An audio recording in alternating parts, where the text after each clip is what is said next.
Happy Tulip Tuesday. This is the day we share timely tips for the tulip bunch. Today, talking about the hellebore. It is a favorite bloom. Comes in so many colors, from a soft, buttery yellow to the ivories to pinks, mauves, even a deep, deep burgundy that almost verges on black. Best of all, they can be almost a chameleon.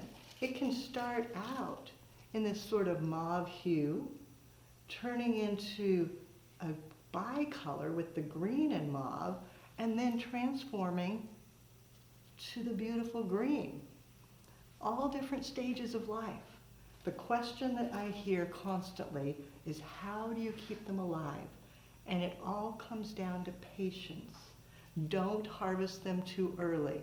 Now, yes, if you're buying them, make sure you don't buy from someone who harvested too early. You need to allow them to mature.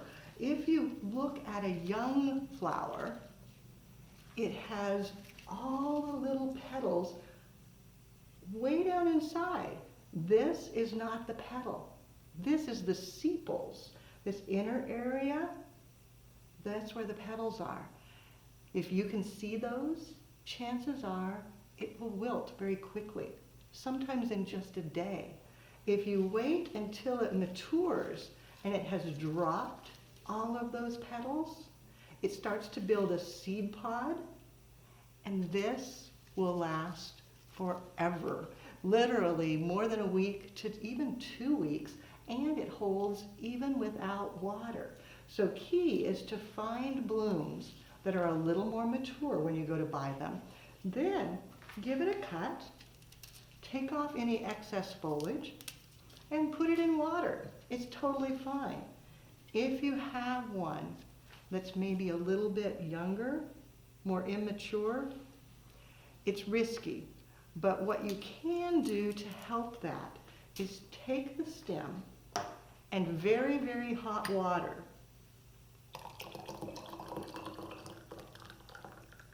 Yes, boiling hot water. Then on the lower stem, slice in, not all the way through, but just slice in lightly from top to bottom.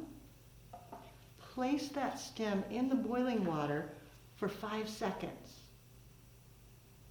That's all, just 5 seconds.